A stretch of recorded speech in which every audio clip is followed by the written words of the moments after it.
When we see this logo, we think iPhones, iPads and more.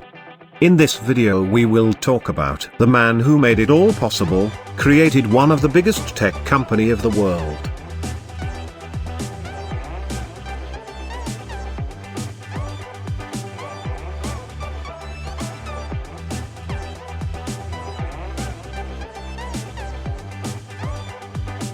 Jobs was born on February 24, 1955, in San Francisco, California. As an infant, Jobs was adopted by Clara and Paul Jobs, and named Stephen Paul Jobs. As a boy, Jobs and his father worked on electronics in the family garage.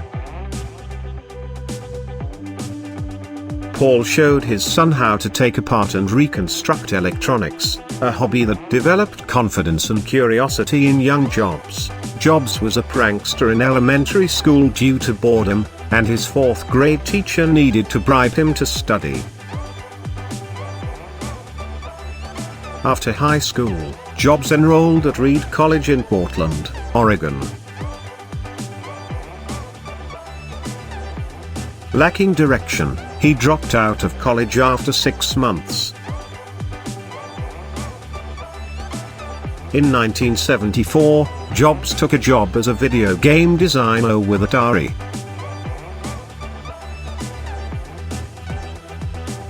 Several months later, he left the company to find spiritual enlightenment in India, traveling further and experimenting with psychedelic drugs. Back when Jobs was at Homestead High School, he met his future partner and co-founder of Apple Computer, Wozniak, who was in the University of California, Berkeley. In 1976, when Jobs was just 21, he and Wozniak started Apple Computer in the Jobs family garage. They funded their entrepreneurial venture by Jobs selling his Volkswagen bus, and Wozniak selling his beloved scientific calculator. The Apple I earned the corporation around $774,000. 3 years after the release of Apple's second model, the Apple II, the company's sales increased by 700% to $139 million. Jobs made marketing expert John Sculley of Pepsi-Cola, the CEO of Apple.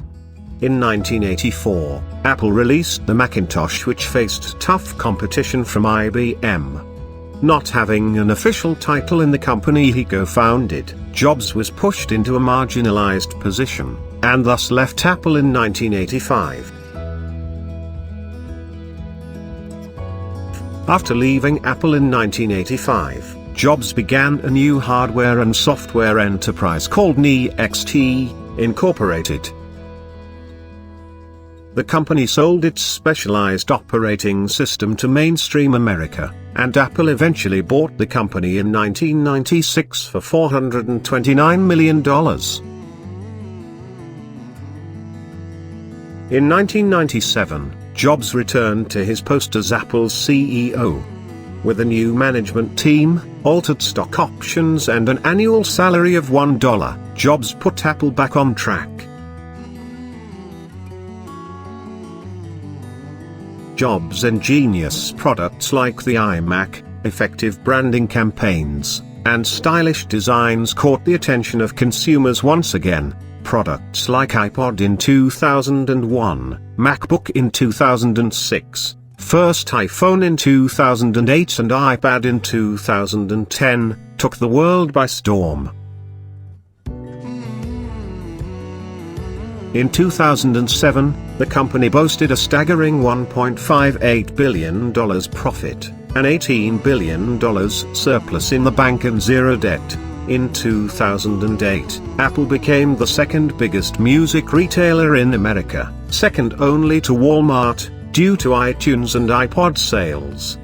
Apple has also been ranked number 1 on Fortune magazine's list of America's most admired companies, as well as number 1 among Fortune 500 companies.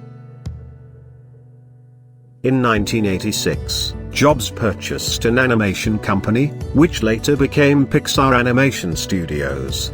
Believing in Pixar's potential, Jobs initially invested $50 million of his own money in the company. Later, the studio merged with Walt Disney in 2006, making Jobs Disney's largest shareholder. His net worth was at around $7 billion in 2011. Jobs and Laurene Powell married on March 18, 1991. They lived with their 3 children, Reed, Erin, and Eve. Jobs also had a daughter, Lisa, with girlfriend Kristen Brennan in 1978, when he was 23. He denied paternity of his daughter in court documents, claiming he was sterile. But, when Lisa was a teenager, she came to live with her father. In 2003, Jobs discovered that he had a neuroendocrine tumor, a rare but operable form of pancreatic cancer. In 2004, Jobs had successful surgery to remove the pancreatic tumor. In subsequent years, Jobs disclosed little about his health. In early 2009, he went on a 6-month leave of absence, saying he had complex health issues, and named Tim Cook, Apple's chief operating officer. Jobs delivered a keynote at Apple event on September 9, 2009. He continued to serve as master of ceremonies, which included the unveiling of the iPad. In January 2011, Jobs announced he was going on medical leave. In August, he resigned as CEO of Apple, handing the company to Cook. At 56, Jobs died in Palo Alto on October 5, 2011, after battling pancreatic cancer for nearly a decade. Here are some of the precious words of Steve. We are here to put a dent in the universe, otherwise why else even be here? Your time is limited, so don't waste it living someone else's life.